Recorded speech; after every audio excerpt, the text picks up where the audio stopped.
I'm here at home. President Obama's Attorney General Eric Holder facing a growing chorus of critics over how the feds are handling suspected terrorists. Now some members of Congress are trying to block the prosecution of the 5 9/11 suspects. The national correspondent Catherine Herridge is live in Washington. Catherine, what actions are key members of Congress taking exactly? Well, Trace, in this case, it all comes down to the money. A senior Republican on the House side, Congressman Frank Wolf, and a senior Republican on the Senate side, Senator Lindsey Graham, tell Fox that they plan to introduce legislation that will block the transfer of the 9/11 suspects to New York City by cutting off the money from Capitol Hill. So the cost of moving a handful of people and trying them and keeping them in New York City until the appeals are out could cost up to $1 billion and perhaps even over $1 billion. So it would be done through the appropriations process. There are a lot of Democrats who oppose the idea of sending them to New York City, putting them in civilian court. And if I have another vote, I think I'll get a majority of the United States Senate.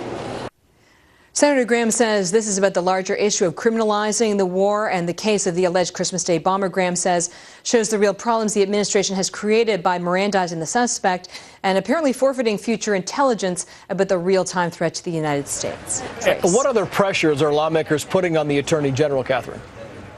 Well, just a short time ago, this letter was sent to the Attorney General. It's from 6 senators on Capitol Hill, 3 Republicans, 2 Democrats, and 1 independent. And in that letter, they strongly urge the Attorney General not to prosecute the 9/11 suspects in criminal court in Manhattan. It's not that they want to block the prosecution forever, it's that they feel that the military venue is better.